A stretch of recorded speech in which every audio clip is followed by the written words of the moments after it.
남편이 딸을 성폭행한 것을 안 엄마는 우울증이 걸리고 점점 심해져 정신분열증에 가까워져서 정상 생활을 할 수 없게 되었습니다. 병원에 입원을 거듭하다 지금은 밥을 겨우 지어 먹는 형편입니다. 옆에서 보는 제가 도울 수 있는 방법은 없을까요? 환자는 죽고 싶은 마음, 남편을 죽이고 싶은 마음이 가끔씩 일어날 때면 자기를 자제할 수 없어 미칠 지경입니다. 늘 수행이란 그래요. 어떤 상황에서든 괴로움은 자기가 만든다. 이런 극한 상황에서도 이 괴로움이 남편으로부터 왔다. 이렇게 생각을 하면 바로 이것은 수행자는 아니에요. 어떤 극한 상황이 오더라도 내가 당사자가 성폭행을 당해도 이 괴로움은 어디로부터 왔다? 나로부터 왔다. 이래야 이 괴로움에서 벗어날 길이 열린다. 이 괴로움이 저 사람으로부터 왔다고 생각하는 한은 이 괴로움에서 벗어날 수가 없다. 그렇기 때문에 이 수행자는 윤리도덕을 잘 지키고 하지만은 윤리도덕만으로 해탈할 수는 없습니다. 윤리도덕을 훨씬 더 뛰어넘어야 된다. 이건 약이고 이건 독이다. 이게 뭐예요? 윤리도덕이에요. 독인지 약인지도 구분 못하는 게 범부중생이라면. 그런데 약도 아니고 독도 아닌 세계로 나아가야 해탈할 수가 있다. 이런 얘기. 그러니까 지난번 법문을 할 때 우리 남편이 술을 많이 먹어서 괴롭다. 술 안 먹게 해주세요. 할 때 기도를 우리 남편 술 먹게 해주세요. 이렇게 바꿔라고 했다. 여기에 술이 독이다 하는 거를 술은 약이다 하는 걸로 바꾸라는 얘기. 이게 바로 백척간도 진일보 같이 황골탈퇴하듯이 한 생각을 확 뒤집어 버리는 거예요. 그러면 새로운 세상이 열린다. 윤리도덕이란 건 뭐예요? 부부가 결혼을 하면 남편은 한 아내만 쳐다보고 아내는 한 남자만 쳐다보고 사는 게 이 인간 세상의 윤리도덕이란 말이에요. 그렇게 살면 좋죠. 그런데 남편이 나 이외에 딴 여자를 만난다 이 말이에요. 그럼 남편이 나쁜 인간이다. 이건 이 세상에서요. 남편이 나쁜 인간이면 누가 괴롭습니까? 내가 괴로운 거예요. 그러니까 이것은 내가 선하다 하더라도 괴로움에서는 못 벗어나. 그런데 인간 심리를 보면 어떠냐? 이 남자는 윤리도덕을 떠나가지고 자기에게 성적 욕망이 있을 때는 여자든 저 여자든 어때요? 아무나 만나고 싶은 거예요. 이게 존재의 현실이에요. 그렇지만은 그렇게 자기 하고 싶다고 행동하면 어때요? 부부 갈등이라 하는 과부가 따르죠. 주위로부터 비난받는 과부가 따르죠. 그러니까 현명한 사람이라면 어떻게 한다? 그런 욕망은 있지만, 그런 하고 싶기는 하지만 과부가 있기 때문에 그 과부를 받기가 싫기 때문에 어때요? 그렇게 하지 않는 거예요. 이 현명한 사람. 근데 어리석은 사람은 어떠냐? 과부는 내일 오고 모레 오는 일이고 지금 당장은 욕망을 따라가는 거예요. 그래서 가정불화가 생기고 이제 과부가 따르죠. 그러니까 이 쥐가 쥐약을 먹은 것과 같은 거예요. 이럴 때 남편의 어리석은 행동을 보고 아내 또한 어리석어지면 아내가 괴로워지는 거예요. 남편이 바람을 피웠는데 왜 과부가 아내한테 옵니까? 윤리적으로 맞지 않죠. 논리적으로. 아내가 괴로운 거는 자신이 어리석기 때문에 괴로움이 생긴 거지 남편이 바람을 피웠기 때문에 괴로움을 생긴 게 아니에요. 그러면 인과법칙이 안 맞아요. 안 맞는데 인과법칙을 억지로 깨다 맞추려니까 어떻게 된다. 아이고 내가 전생에 저 남자하고 살 때 어때요? 내가 바람을 많이 피워가지고 이 생에 저 남자가 바람을 피우거나 이렇게 갖다 맞춰야 된다 이 말이에요. 이거를. 그래서 자꾸 전생 얘기가 나오는 거예요. 그러니 여기 어떻게 대응을 하느냐. 그런 인간의 심리를 이해해야 돼요.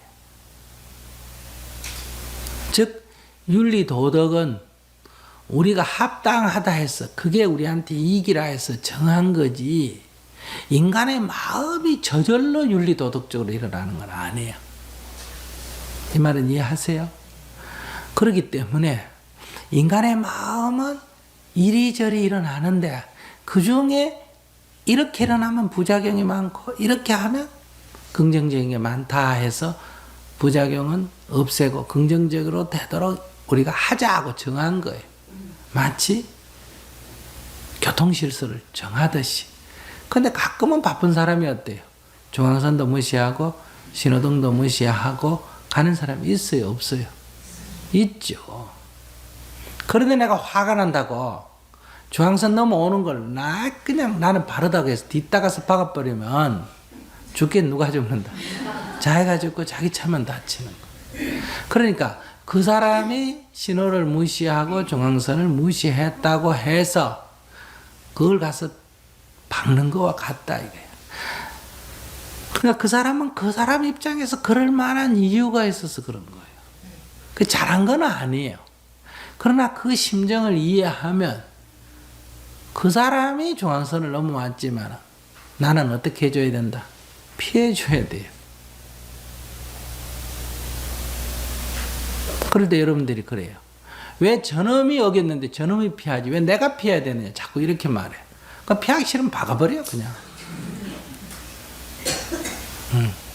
그 사람이 중앙선을 어겼지만은 내가 그것을 먼저 봤으면 내가 피해줘야 돼.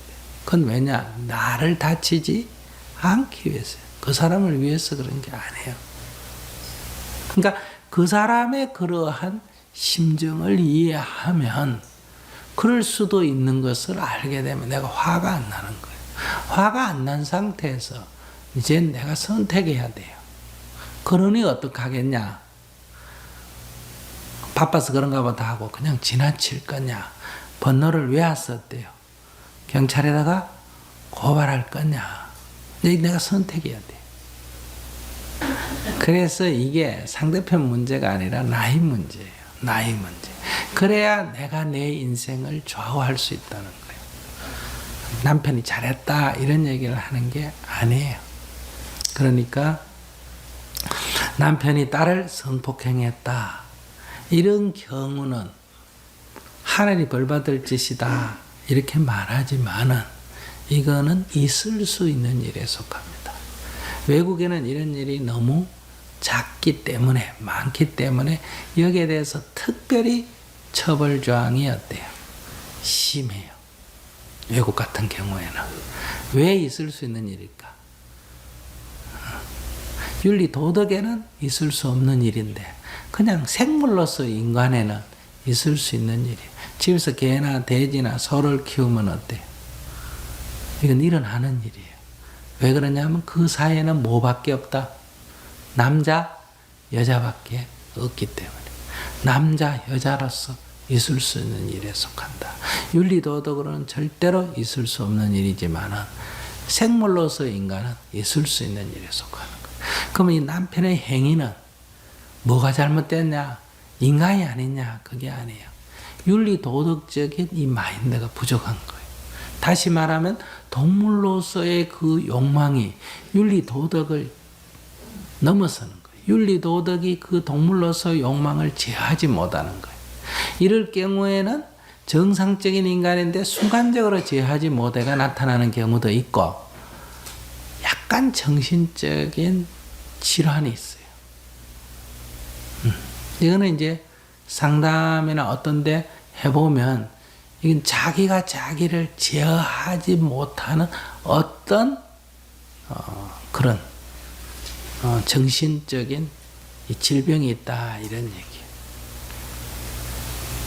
그런 질병이 있을 때는 이 사람은 객관적으로 보면 밖에서 보면 나쁜 인간이지만 본인도 그 순간에 사로잡힐 때는 자기 제어가 안 되기 때문에 이런 결과를 빚게 된다 이런 얘기예요. 그래서 이런 경우에는 정신과 치료가 좀 필요하다 이런 얘기예요. 그러니까 이런 걸 가지고 화를 내고 미워하고 하면 첫째 누가 병듭니까? 자기가 병들죠. 그러면 그 자녀도 어떻게 되겠어요? 평생 상처를 갖고 정상적인 생활을 못합니다. 그렇기 때문에 오히려 남편을 병원에 데려가서 정신감정을 해가지고 치료가 필요하면 치료를 해야 돼요. 치료를 하지 않으면 자기 딸에게도 이런 행동을 하면 이 병이 발동이 되면 미성년자 성추행이 어때요? 자꾸 일어나겠죠. 그럼 앞으로 엄청난 이 사회적 비난과 이 고통을 겪어야 돼요. 그렇기 때문에 이게 조기 발견을 해서 오히려 우리 집에서 피해가 일어났기 때문에 다행이다 이렇게 생각하고 빨리 정신감정을 해가지고 정신치료를 받아가 남편을 정상화된 인간으로 만들고 딸에 대해서도 이것은 어떤 질병으로 일어난 일이기 때문에 어때요? 아빠가 딸을 성폭행했다. 그게 아니라 뭐다? 이 어떤 병적 증상으로 나타나서 일어난. 그러니까 순간적으로 뭐가 안 보여가지고 두드리 패가 딸의 눈을 다치겠다든지 팔을 부러뜨렸다든지와 같이 어떤 이런 사고로 일어난 일이다. 이렇게 됨으로 해서 딸의 가슴 속에 있는 어때요? 아버지에 대한 미움이나 증오나 앞으로 있을 정신적인 고통을 어때요? 미연에 치료를 해줘야 된다. 그러고 본인이 그렇게 되면 어때요? 정상적인 인간이 되죠. 지금 그러한 사건에 임해서 이성적으로 다시 지혜롭게 대응하지 못함으로 해서 첫째는 자신을 죽이고 두 번째는 딸에게 정상적인 생활을 못하도록 하고 그 다음에 남편을 죽이고 남편이 앞으로 큰 고통을 겪을 것을 방치하고 이렇게 해서 나도 죽고 남도 죽는 일을 지금 진행하고 있다. 이것은 남편 때문에 온 거냐? 아니다. 자신의 어리석음 때문에 온 거다. 이런 얘기. 그러니까 지혜롭게 대응을 해야 된다. 지혜라는 것은 윤리도덕을 뛰어넘어서는 사물의 본질을 꿰뚫을 때 바로 이런 지혜를 낼 수가 있다. 합천군에서 농사를 짓는 농사꾼입니다. 농사를 지으며 처자식과 부모님을 매시는 일이 경제적으로 어렵고 더욱 후퇴해 간다는 절박감에서 주식 투자로 돌파구를 마련하고자 10년째 공부 노력하고 있지만 한계에 부딪혀 절망감만 더해가는 것 같아 생뚱맞은 질문인지 모르겠습니다만 돈 버는 것은 운명적으로 결정진 것은 아닌지 뭘 해도 안 되는 것이 없고 더욱더 노력하면 극복할 수 있는지 항상 고비에서 의심이 생겨 마음을 다잡을 수 없고 흔들립니다. 어떻게 하면 건강석 같은 구전 의지를 가질 수 있는지 궁금합니다. 그랬어요. 원을 세우고 하는 일은 10,000번 넘어지면 10,000번 일어나서 또 전진을 해야 된다. 이런 얘기요. 원을 세우고 하는 일은 안 되는 일이 없다. 이 생에 안 되면 다음 생에 하고 다음 생에 안 되면 그 다음 생에 하고 세세생생이 한다. 이런 얘기. 그렇기 때문에 원을 세운 자는 좌절이나 절망도 없다. 이런 얘기. 근데 이분은 지금 벌써 한 10년 하고 뭐 했습니까? 좌절하고 절망을 했다 하는 것은 앞에 거 보나 마나 원이었다, 욕심이었다. 욕심이었다. 이런 얘기예요. 욕심으로 하면 될 일도 안 된다. 이러니 버려라. 이런 얘기예요. 버려라. 그러니까 욕심으로 하지 마라. 농사나 착실히 짓고 먹을 게 없으면 살 없으면 감자 먹고 감자 없으면 고구마 먹고 그것도 없으면 손가락 빨고 살더라도 이것이 대장부의 인생이다. 이렇게 탁 마음을 내려놓고 살아야 된다 이 말이에요. 그러면서 농사를 연구해라. 농사꾼이 농사를 연구해야 된다 이런 얘기예요. 물론 누구든지 다 자기 전공이 아니라도 열심히 하면 될 수는 있습니다. 그러나 주식 투자다 하는 것은 말이 좋아서 주식 투자지, 좀 솔직하게 말하면 뭐다? 노름이다 이 말이야. 알았습니까? 노름을 하려면 첫째 뭐가 많아야 된다? 판돈이 많아야 된다. 농사꾼이 판돈이 많아요, 적어요? 적지. 그럼 이건 결정적으로 불리하다 이 말이야. 아무리 재주가 있어도 노름할 때는 판돈이 두둑해야지, 판돈 없이 덤비면 이거는 안 된다. 빚내서 하는 거는 그건 이미 기초 상식도 안 된다 이런 얘기예요. 두 번째, 노름을 하려면 기술이 상당해야 된다 이 말이에요. 첫째, 정보가 많아야 돼요. 상대하고 붙을 때 저 사람 어떤 사람인지, 어떤 속임수를 쓰는지, 그 다음에 저 사람 승부율은 어느 정도 되는지, 뭐가 저 사람 특기인지 이런 걸 다 알아가지고 저 사람은 잘 들어올 때는 얼굴 표정이 어떤지, 거짓말할 때는 얼굴 표정이 어떤지 이렇게 딱 그걸 전부 연구를 해야 됩니다. 노름 할라도 이렇게 노력을 많이 해야 돼요. 알았어요? 그래 딱 걔가 벌써 딱 잡아 당길 때 눈치를 쓱 저놈이 잘 들었는데 못 들은 척 하는지, 못 들은 게 허세를 피우는 건지 벌써 딱 눈치 보고 끌을 정도가 돼야 노름을 하지. 그 정도도 안 되는 게 제 화토 패짝만 보고 하는 수준은, 이거는 노름꾼의 수준이 안 된다 이 말이에요. 그런 거는 그냥 집에서 그저 뭐예요? 무 먹기 내기를 하거나 라면 끓여 먹기 내기를 하거나 뭐 감빵 사 먹기 내기를 하거나 그런 수준을 갖고 하더라도 내기를 해야지, 돈을 갖고 내기 하면 안 된다 이 말이에요. 그런 것처럼 이 주식도 딱 하려면 국제 경기가 어떻게 되는지, 미국의 증권의 시세가 어떻게 지금 변하고 있는지, 어제 저녁에 뉴욕 증시가 어떻게 되냐를 알아야 오늘 한국 증시가 어떻게 될지, 어제 베이징이나 동경이 어떻게 되냐 이런 거를 다 알아야 돼요. 그래야 이게 딱 감이 잡히는 거예요. 그런데 농사꾼이 공부해가 언제 그만큼 이걸 하려면 서울대학교 나와가 미국에 유학가가 월가에서 몇 년씩 갈고 닦아가, 그래도 망하는데. 작년에 금중위기란 것은 이런 전문가가 망했다 이 말이 알았어요? 그런 사람, 원숭이도 나무에 떨어질 때가 있다고, 그런 사람도 이게 너무 복잡해가 못 짚어가지고 왕창 망해가지고 떨어지는 판에, 지금 농사 짓다 가가지고 미천도 없이 이게 한번 해보겠다 안 된다고 돈은 팔자에 없는 건가? 에이 여보서 정신 차리고 이러지 말고 농사를 지으면서 어떻게 돈을 버느냐. 내가 농사가 전공이니까 지금 가만히 한번 보세요.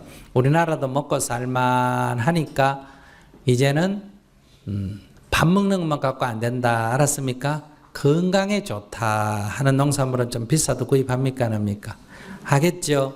그러니까 약간 제품을 고급화하는 농사, 그냥 쌀농사 짓고 보리농사 짓고가 아니고 쌀농사를 짓더라도 조금 더 사람들이 가격을 더 받을 수 있다든지. 쌀은 지금 일반 농사 지어봐야 쌀이 남아도니까 갈수록 가격이 떨어져요, 올라가요?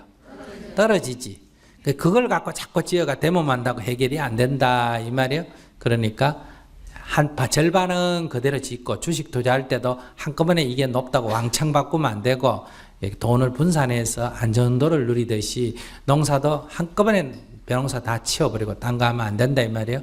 그러니까 지금 다 논농사를 했다 하면 한 70%만 농농사하고 원래 한 30%만 딴 거 해보고 되면 또 한 50% 하고 20%를 또 딴 걸로 돌리고 이렇게 안정성, 투기로 하면 안 된다 이 말이에요. 안정선을 지켜가면서 자꾸 새로운 도전을 해야 된다. 농사꾼이 주식시장에 와서 앉아있으면 대우를 받을까 못 받을까?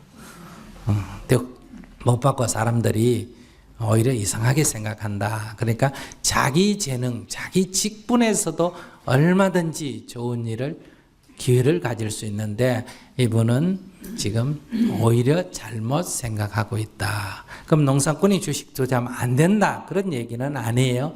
그러려면 아마추어가 때로는 프로보다 잘할 때도 있죠. 그거를 요행을 바라고 하면 안 된다 이 말이야. 그러면 아마추어가 프로보다 더 잘할 만한 자기 나름대로 숨은 실력이 있어야 된다. 그런데 이 질문은 요행을 지금 바라고 있다. 뭔가 돈 버는 운명이 정해져 있느냐, 어떤 기도를 하면 벌 수 있느냐, 이런 거는 벌써 이분은 실력이 딸린다 이런 얘기예요. 실력이 딸리거든 어떻게 해라. 그만 실력을 더 닦든지 안 그러면 그만두고 실력을 정말 자기가 닦아서 될 수 있는 실력을 닦아야 된다 이런 얘기예요. 그러나 아무튼 결론적으로 말하면 정해져 있는 바는 없다. 알았습니까? 그러나 평균적으로 말해서 농사 짓는 사람이 주식하는 거 하고 대기업에서 엄청난 자금을 가지고 그 주식 투자만 아예 수억의 연봉을 받고 전문으로 하는 사람하고는 경쟁에서 이길 확률이 매우 낮다. 그렇기 때문에 개미들은 대부분 잃고 투신사들은 대부분 버는 이유가 거기에 있다 이 말이에요. 그러니까 제일 현명한 사람은 뭐 하는 게 좋다? 안 하는 게 제일 좋다 이런 얘기예요. 근데 여러분들은 안 하고 못 배기죠. 왜? 여러분들 요즘 누가 해가 얼마 벌었다, 누가 해가 얼마 벌었다, 누가 해가 얼마 벌었다, 이게 이제 여러분들에게 유혹을 한 거예요. 내가 주식을 시작하자마자 돈을 1,000만 원 투자해가 다 잃어버렸다 하면 이 사람 빚내가 할까 안 할까? 안 하겠지. 처음에 1,000만 원 딱 했더니 금방 500만 원 벌었어. 그래서 또 1,000만 원 더 했더니 금방 1,000만 원 벌었어. 그러면 이제 1억 빚내가 집어여가 왕창 잃어버릴 위기에 처하게 된다. 그래서 처음 잘 되는 것이 사실은 거기에 발을 들여놓게 되는 근본 원인이 된다. 이런 얘기예요. 그러니까 처음 시작하자마자 한 번도 못하고 계속 이럴 때 이제 오히려 기회가 주어지는. 여러분들이 저기 뭐 오락장 있죠. 빠친구 같은데 그런 데 가서 자기가 해봤는데 자기는 뭐 10번 해도 한 번도 안 되더라 이러면 그 도박에 빠지는 사람 한 명도 없습니다. 처음에 어떻게 있어갔대요. 몇 번 땡겼더니 우르르 쏟아졌다. 그 환영을 못 벗어나서 평생 거기에 중독이 일어나는 거예요. 그런 것을 뭐다? 호사다마다 이렇게 말해요. 좋은 게 아니라 나쁜 거다. 그걸 알아야 돼요. 그러니까 욕심을 버리시기 바랍니다. 어떤 비난이나 칭찬에도 취하지 않고 바람 소리처럼 듣고 시냇물처럼 걸림없이 살고 싶은데 어떻게 하면 스님처럼 항상 여야하게 살 수 있는지 구체적인 몇 줄 끊고 방법을 알려주세요. 어떤 비난이나 칭찬에도 걸림이 없이 바람소리처럼 듣고 시냇물처럼 걸림없이 살고 싶은데 이렇게 살고 싶다 하면 이렇게 안 됩니다. 내가 늘 얘기했죠. 일어나고 싶은데 이 말은 뭐예요? 일어나기 싫다. 주고 싶은데 이 말은 주기 싫다. 아이고 나도 좀 바람소리처럼 칭찬이나 비난에 걸림없이 살고 싶은데 이 말은 그래 살기 싫다는 얘기예요. 이래 살고 싶다 싶으면 되는데 왜 안 될까? 사실은 그래 살기 싫어서 그래 안 되는 거예요. 이게 착각이라는 거예요. 그래서 전도몽상이라 그러잖아요. 자기는 살고 싶은데 안 되는 줄 착각한다. 남편하고 가장 사랑하면서 사이좋게 살고 싶은데 안 된다. 거짓말이에요. 그게 착각이라니까. 살기 싫어서 안 되는 거예요. 그래 살기 싫었어. 정말 살고 싶다면 어떻게 하면 되느냐? 사랑하면 돼요.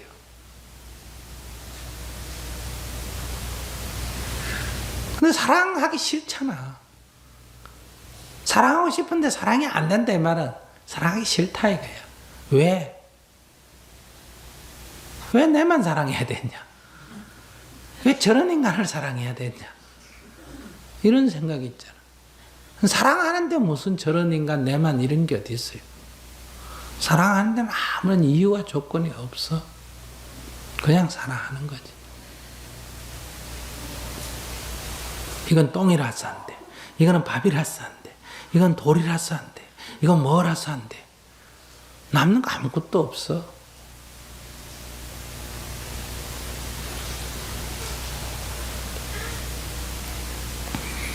그러니까 내게 사랑하는 마음이 일어나지 않기 때문에 우리들의 관계가 좋지 않는 거예요. 행복하지 않는 거예요.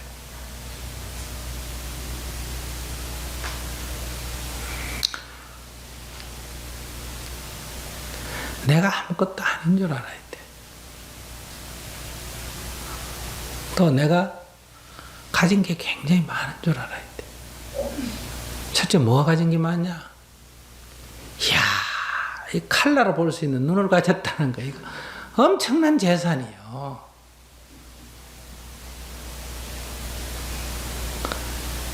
내 의사를 표현할 수 있는 말할 수 있는 이 입을 가졌다는 거, 사람들의 그 소리를, 그 음성을, 음악을 감상할 수 있는 귀를 가졌다는 거, 이거 엄청난 복이요.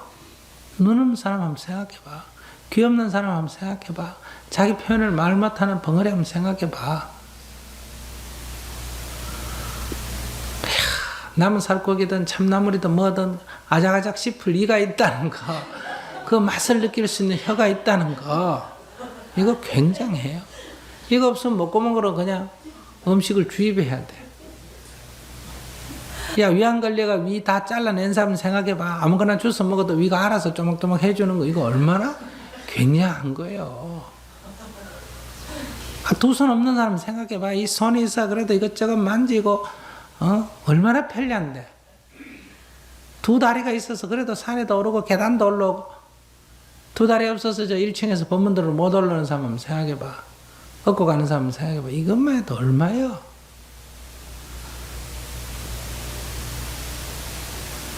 돈은 중에 하나가 없어도 한 개만 있어도 그것만 해도 어디요? 무릎에 좀 관절이 생겨도 그래도 지팡이라도 짚고 걸어 다닐 수 있는 것만 해도 어디요? 눈이 좀 안 보이더라도 안경 끼가 이래가지고 비는 것만 해도 이거 얼마예요? 이것만 해도 엄청난 재산이요. 돈으로 도저히 환산할 수가 없어.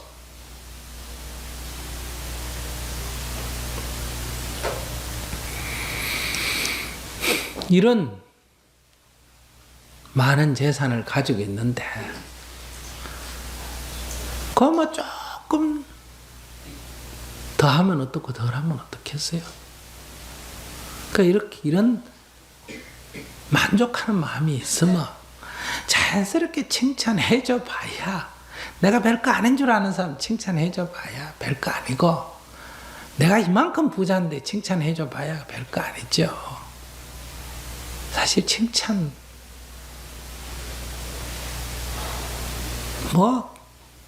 내 존재를 제대로 알면 그 칭찬에 우쭐댈 일이 아니잖아. 내 존재를 알면 그 비난 때문에 신경 쓸 일이 없잖아. 그 비난하고 칭찬하는 사람 사실 다 누구 마음이다? 자기 마음이지. 나를 두고 하는 것 같지만 나를 두고 안 해요. 그 사람이 손가락질은 이렇게 했는데 끝은봉이 절로 가 있어. 나보고 한 소리 아니에요. 뭐다? 자기 감정 표현이야. 들어주면 돼, 그냥. 그 나보고 한다고 생각하지 마.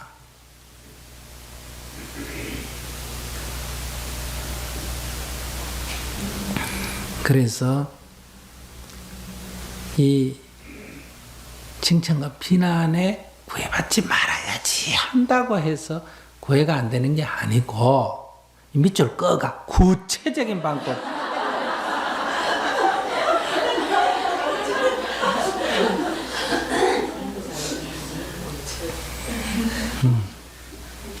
그걸 개의하지 않는 거예요.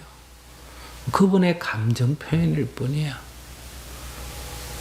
여러분들 이렇게 똑같이 법문을 듣고도 어떤 사람은 아이고 스님 법문 좋으십니다, 훌륭하십니다, 이런 사람도 있고, 아이고 뭐 법문한테 갔더니만 내 세상에 있는 얘기만 하더라고요. 뭐 고상한 얘기 좀 하는 줄 알았더니 뭐 내 우리 일상생활 얘기 그런 얘기밖에 안 하더라. 에이 들을 것도 없더라. 이런 사람도 있단 말이에요.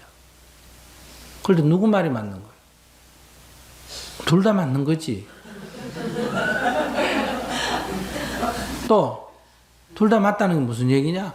다 자기 감정 표현한 거란 말이에요.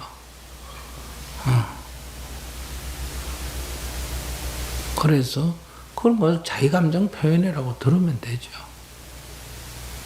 나는 내 법문한 걸로 끝이고 각자 또 자기 감정 표현하고, 그래서 나누게 하는 거 아니에요. 나누게 할 때 자기 감정대로 그냥 말하면 돼. 스님 칭찬해줘야 된다, 비난해야 된다, 이런 생각할 필요가 없어. 그냥 얘기하면 우리가 듣기를 다 자기 감정 표현하는 거예요. 사람은 다 감정이 다른 거예요. 똑같은 꽃이라 다 예쁘다고 안 그런다니까. 나는 호박꽃이 제일 예뻐요. 왜? 호박 달리니까. 장미꽃에 그 달리는 게 뭐 있어? 가시밖에 더 있어 거기.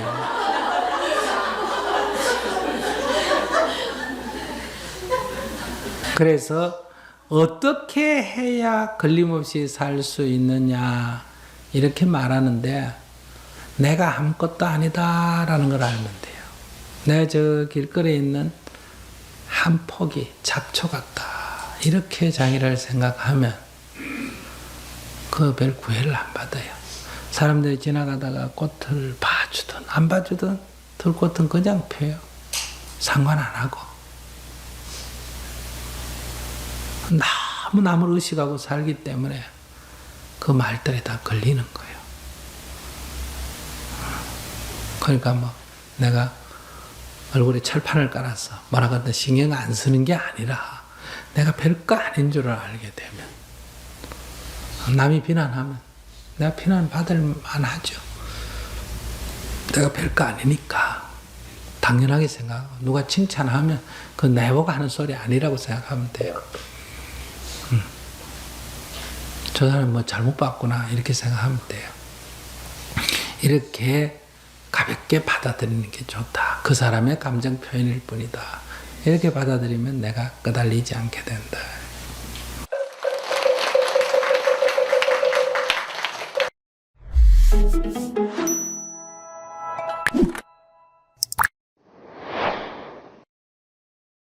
이 부자가 되고 싶어 하지 않는 사람들이 세상에 간혹 있어요. 그런 괴짜들이 있다고. 그런데 부자가 되고 싶지 않는 사람은 사실 가난하다고 할 수 없습니다. 그 마음이 이미 부자가 됐기 때문에, 적게 가지고도 넉넉하게 살기 때문에 가난하다고 말할 수 없어요. 물건 귀한 줄 알고 고마운 줄 알고 그렇게 살아야 되는데, 우리는 그걸 잃고 있어요. 너무나 많은 것을 가졌기 때문에. 스스로 이제 맑게 살려고 하는 사람들, 자기가 선택한 가난이에요. 불필요한 걸 갖지 않는, 꼭 필요한 것만 갖겠다는 이런 그 생활 신조를 가지고 사는 사람들에는 절제의 미덕이 있어요. 스스로 자기 욕망과 욕구를 스스로 억제하고 절제하는 거예요. 그들은 밖으로 드러내어 과시하기보다는 안으로 맑고 소중하게 간직하면서 누릴 줄을 압니다. 자기에게 주어진 상황을 누릴 줄 알아요. 즐길 줄 알아요. 또 무엇보다 마음의 평안을 원합니다. 마음의 평안, 이게 제일입니다. 뭘 잔뜩 쌓아놓다 하더라도 모든 것이 다 갖춰져 있다 하더라도 마음이 불안해 보세요. 그 가시방석이라니까. 내 마음이 편안해야 돼요. 마음이 편안하면 설사 뭐 갖출 걸 갖추지 못했다 하더라도 누구 원망할 것도 없고 자기 분수를 자기가 스스로 알게 됩니다. 이와 같은 절제의 미덕을 배우려면 우선 적은 것으로서 만족할 줄 알아야 됩니다. 적은 것으로서 만족하고 감사하면서 살아가는 기술을 익혀야 돼요. 이 살아가는 것도 하나의 기술입니다. 공장에서 뭘 만든 것만이 기술이 아니고 우리가 인생을 살아나가는 이것도 하나의 기술이에요. 먼저 우리들의 삶에 무엇이 중요한가를 알아야 합니다. 무엇이 진짜 내 삶에 우리 집안에 무엇이 가장 중요한 일인가 이것부터 알아야 돼요. 그러니까 우선순위가 결정돼야 됩니다. 무엇이 가장 중요한 일인가, 어디에다 가치 부여할 수 있는 일인가, 어디에도 얽매이지 않고 자유롭게 사는 법을 배워야 됩니다. 어디에도 얽매이지 않고 자유롭게 사는 법을 배워야 돼요. 자유롭게 사는 법을 배우지 못하면은 그의 삶은 영원히 빈 껍질로 쳐지고 만다고. 겉으로는 화려하더라도 알맹이는 아무것도 없어요. 그의 포만 재다가 한 인생 끝나는 거예요. 또 삶의 하나의 기술로서 남과 비교하지 마십시오. 남과 비교하지 마세요. 저마다 자기 몫이 있잖아요. 얼굴이 다 각각 달라. 또 처지가 각각 달라. 자기 개성이 각각 달라요. 그러니까 어떤 누집의 엄마, 누집의 아빠는 이 세상에 단 한 사람밖에 없는 그런 독특한 독립된 존귀한 존재입니다. 따라서 각자의 삶의 양식이 달라요. 비교하지 마세요. 비교하면 괜히 부질없는 일인데, 부질없는 일에 비교하게 되면 자칫 시기심이 생기고 또 기죽게 되고 그런 부작용이 있어요. 나는 나답게 살면 되는 거예요. 내가 왜 누구를 닮아? 그렇다고 남한테 해 끼치지 않으면 되는 거지. 뭐 우리 집은 우리 집답게 살면 되는 거예요. 한 달에 수입이 100만 원이건 80만 원이든 그 안에서 살면 된다고. 왜 남과 비교해요? 그 안에서 살 줄 알아야 합니다. 그 안에서 얼마나 행복하게 살 수 있다고. 그 전에 비하면 얼마나 여건이 좋아지지 않습니까? 외부적인 여건은 얼마나 좋아졌습니까? 그런데 안으로 사람의 가치는 옛날에 비해서 훨씬 좀 하락하고 있다고요. 그건 우리는 허욕 때문에. 남과 자꾸 비교해서 넘어다 보고, 누 집 아버지는 한 달에 얼마 버는데 우리 아빠는 뭐 얼마밖에 못 버는다고 이래가지고 자기에게 주어진 복까지도 감당을 못하고 그냥 흩어버리잖아요. 그건 어리석은 짓이에요. 남과 비교해서는 안 됩니다. 저마다 자기 인생을 자기가 살 줄 알아야 돼요. 둘째로, 무엇이든지 마음에 든다고 해서 그 자리에서 성급하게 움켜쥐지 마세요. 그 자리에 성급하게 움켜잡게 되면 곧 후회가 따릅니다. 움켜쥐기보다는 쓰다듬어요. 내가 꼭 사드리지 않는다 하더라도 보고 즐길 수 있으면 된다니까. 좋은 그림이라든가 조각이라든가 뭐 글씨라든가 내 집에, 우리 집에 들여놓지 않는다 하더라도 박물관이나 어디 미술관이나 보면 되잖아요. 꼭 내 것만 만들어야 직성이 풀린다는 그건 욕심이에요. 그 간수하기 귀찮아하잖아요. 도둑맞이 귀찮아가지고. 또 없는 돌이 왜 그걸 사? 보고 즐기면 돼요. 눈만 있으면 된다고. 어디든지 가서. 뭐 보관할 수고도 없이, 도둑맞이 뭐 걱정도 없이. 그렇게 살아야 돼요. 없는 사람들은, 많은 사람들은 이제 사야 되겠지만은, 남과 비교하지 말라니까 눈만 갖추세요.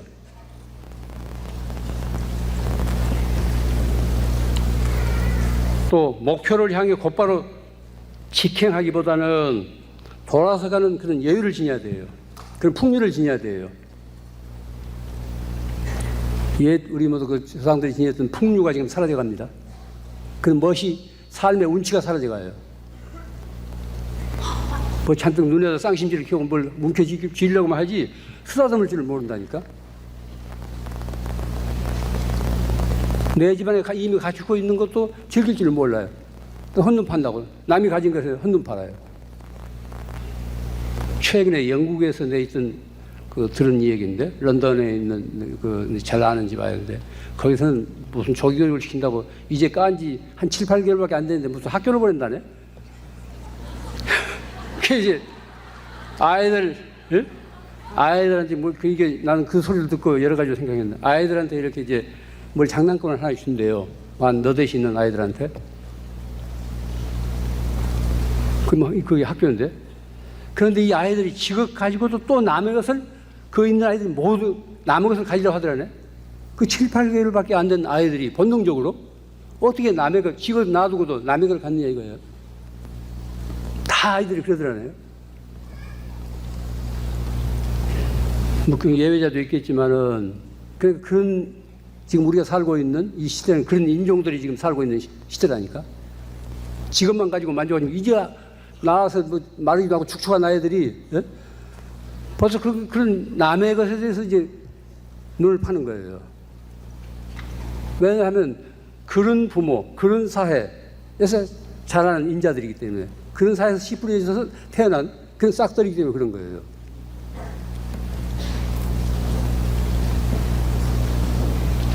또 어떤 사람이 좋다고 해서 금방 전화질을 하고 다가서 보다는 이만치서 떨어져서 바라보면서 그리움을 익히는 그런 삶의 기술도 필요해요. 참고 견디면서 어떤 그리워하고 좀 슬프기도 하고 옛날 유행가 가사에 나온 그런 심경도 느껴야 되는데, 너무 맹송맹송해가지고 그냥 즉석에서 모든 걸 해결하려고 해요. 이게 현대 우리들입니다. 잘못된 삶의 기술이에요. 사람은 그리움이 있어야 돼요. 아쉬움도 있어야 된다고. 그런 과정을 통해 사람이 맑아지잖아요. 자기가 정화가 된다고. 그건 그린 것도 없고 아쉬운 것도 없고 그러면 완전히 배부른 돼지가 되는 거죠. 특히 이제 엄마들이 조심해야 돼요. 이제 경제권도 다 엄마들이 가지고 있잖아요. 그 이제 아버지들이 큰 소리 못 치는 게 이제 다 이제 회사에 바로 이제 엄마들 통장으로 다 집으로 넣어버리니까, 이게 이제 그전에는 삥땅도 뜯고 했는데 이제는 그런 기회가 없다는 거예요. 그 경제권이 주부들한테 이양되니까 주부들이 그렇게 이제 목에 힘을 주는 거예요. 그 대신 엄마들이 진짜 똑똑해져야 돼요. 엄마들이 정신 바짝 차려야 돼요.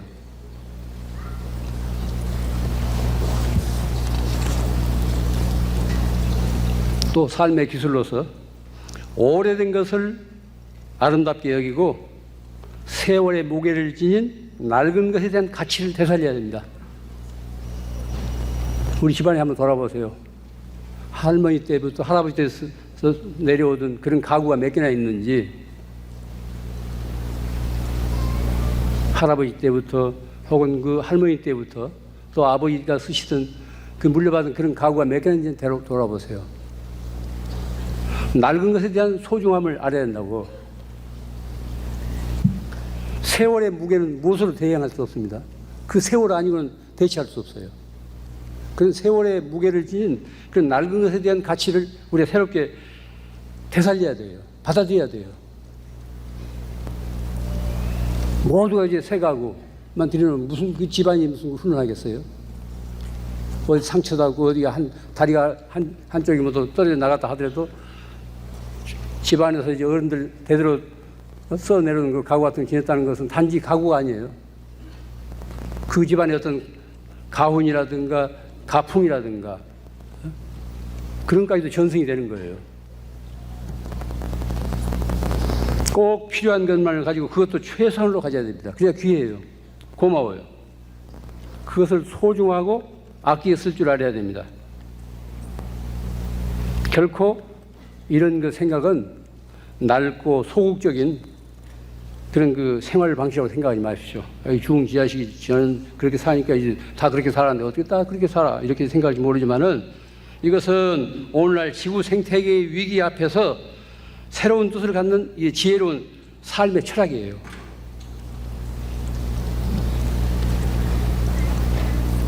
엄마들이, 아버지들이 이런 생각을 가지고 산다면은 이 지구가 덜 오염돼요. 자연 재난이 덜해진다고. 아이고 나 한 사람 우리 동네에서 뭐 이렇게 한다고 해서 이 전 세계가 어떻게 될까?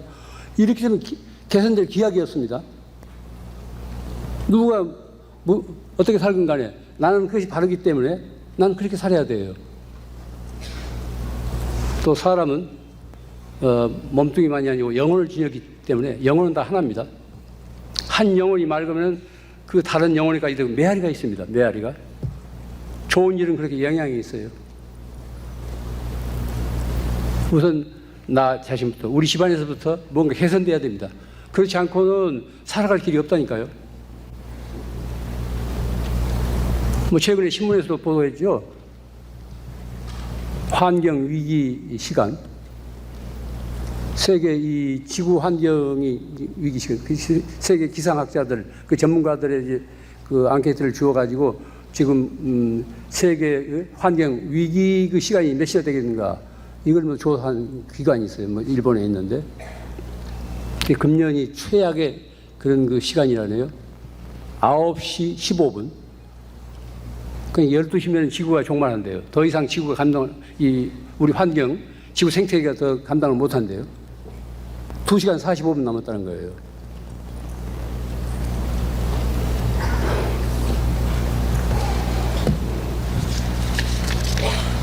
과거, 현재, 미래를 통해서 이 세상의 모든 현자들은, 부처나 보살들은 간절한 원을 세우고 살았습니다. 저마다 간절한 원을 세우고 살았다고요. 뭐 불교에도 뭐 사홍서원이 있고 열의 10대 바라문 뭐 이런 게 있지 않습니까? 신앙생활을 하건 안 하건 저마다 자기 원이 있어야 돼요. 간절한 소망이 있어야 됩니다. 어떤 성인이 되고 나서 원을 세우는 게 아닙니다. 그 원의 힘으로써 성인이 된 거예요. 부처나 보살이 되고 나서 원을 세운 것이 아니라 그 서원의 힘으로써 부처와 보살이 됐다니까요. 이걸 명심하십시오. 가끔 기도들을 하십시오. 기도. 이건 삶의 재충전이에요. 뭐 절에서 꼭 기도 뭐 동참해서 그런 기도만이 아니고 꼭 절에나 교회만 가서 기도하는 거 아닙니다. 조용한 시간에 자기 집에서 앉아서 조용히 자기 마음을 들여다보면 내가 지금까지 어떻게 살아왔는가, 또 앞으로 이 험난한 세상을 어떻게 살 것인가, 그러면서 내가 내 인생을 제대로 살고 있는지 아닌지 스스로 반성하면서 되돌아보면서 기도를 하세요. 자기 정하는 그런 그 맑은 시간이 없으면 사람이 그냥 시들해집니다. 그냥 속물이 되고 만다고. 자기 정하는 시간이에요. 자기 자신을 가장 맑고 투명하게 세척하는 그런 그 시간입니다. 기도를 하십시오.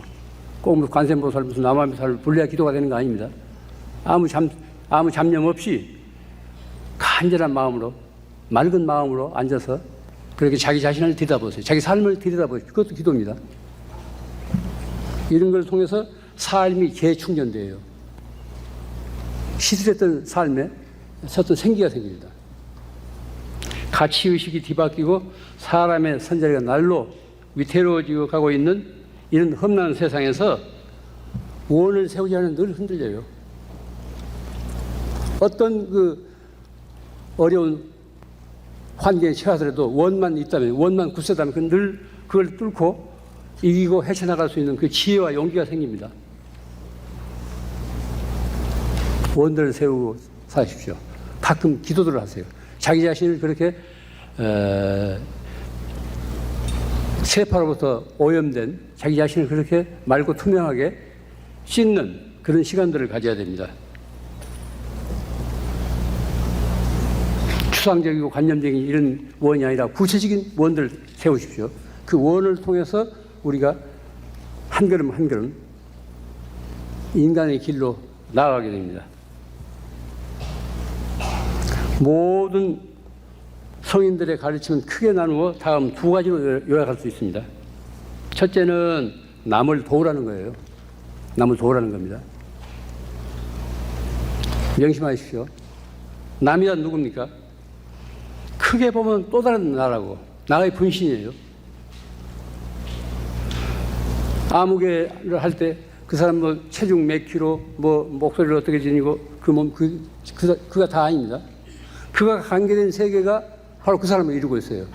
그 사람이 어떤 관계된 세계를 지니고 있냐에서 그 사람을 인생으로서 같이 평가할 수 있는 겁니다. 남을 도우라고 할 때 아이고 우리 집 새끼도 못 도우고 있는데 무슨 나무냐 할지 모르지만 크게 보면은 또 다른 나라니까요. 또 우리가 지금까지 살아오면서 아는 듯 모르는 듯 남의 도움을 얼마나 많이 받아왔습니까? 친정 엄마뿐이 아니고 남의 도움을 얼마나 많이 받아왔어요. 이걸 생각해 보세요.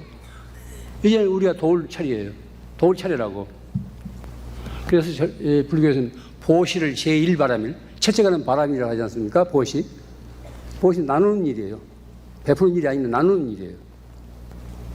나눈다고 해서 꼭 물질적인 만 아닙니다. 근데 부드러운 말 한마디라도 나눌 수 있는 거예요. 내 것이 있어야 나누지? 말도 안 돼. 꼭 물질적인 생각하지 마. 나눈다는 것은 우선 마음이 가야 돼요. 마음이 가야 물질이 따라가는 것이지, 마음이 열리지 않고 물질이 어떻게 갑니까? 마지 못해 싫어하면서 남의 체면이나 보면서 주는 것, 그건 주는 게 아니에요. 남을 도우면서 살아야 됩니다. 남이란 거듭 말씀입니다. 타인이 무연한 타인이 아니고 또 다른 나예요. 나의 분신입니다. 둘째, 남을 도울 수 없다면 그에게 해를 끼치지 말라는 거예요. 남을 돕고 살아야 되는데 첫째는 남을 도우라는 건데, 만약 처지가 그렇지 않아서 마음이 열리지 않아서 남을 도울 수 없다면 해를 끼치지 말라는 거예요.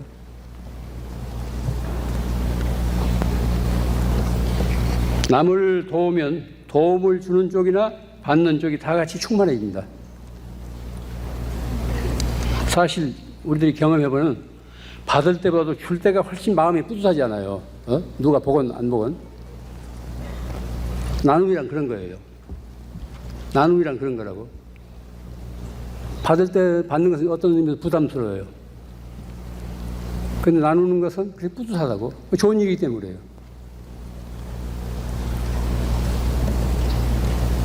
우리는 하루에도 며칠씩 거울을 들여다봅니다. 여기 오실 때도 이제 저 현품 대조한다고 뭐 거울들 몇 번 들여다보고 찍고 바르고 이제 뭐 찍고 바르고 그랬겠죠? 뭐 좋은 일이에요. 그러나 정작 그 얼굴의 실체인 자기의 내면의 얼굴, 속 얼굴도 들여다보세요. 겉으로 이제 이 거울에 나타나는 그 얼굴, 그건 가짜예요. 근데 진짜 내 얼굴이 아니라니까요. 거울에 나타나지 않는 속 얼굴도 들여다볼 수 있어야 된다니까요. 요즘 그런 거울이 많이 나와 있잖아요, 시중에.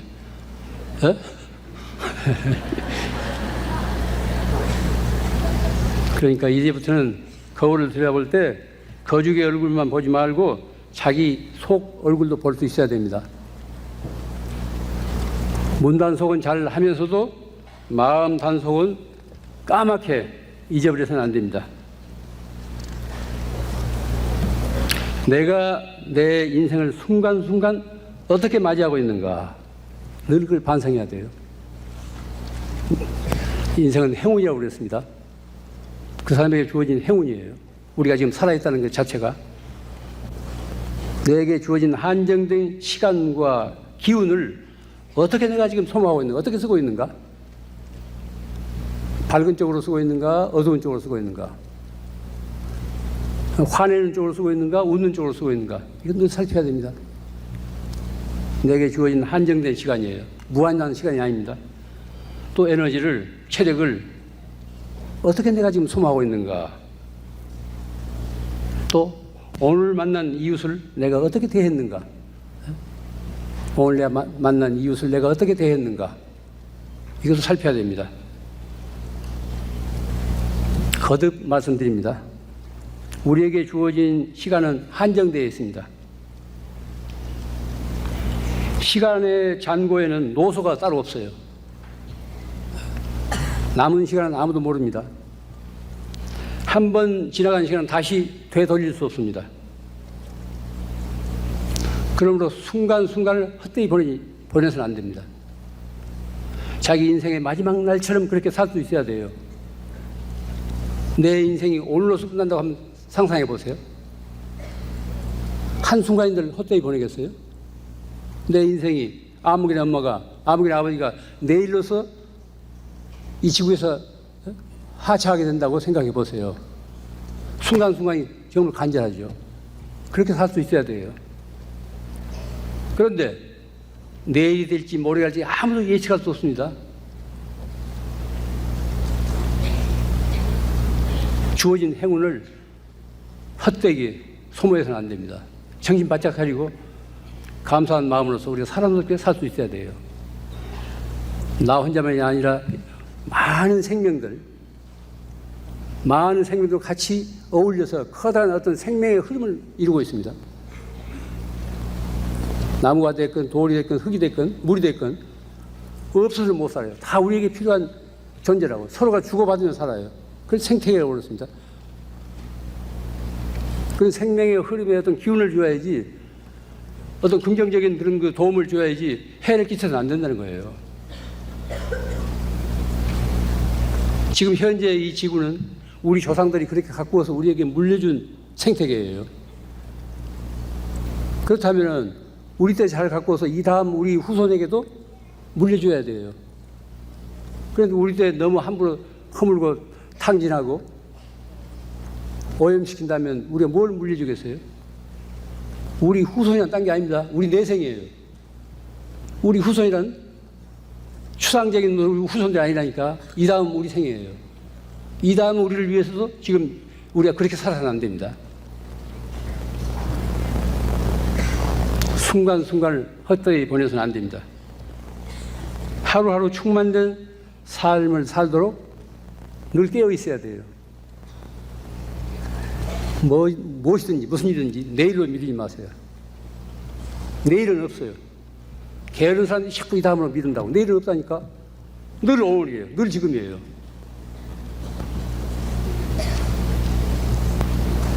내일이 없습니다. 늘 지금이라니까요.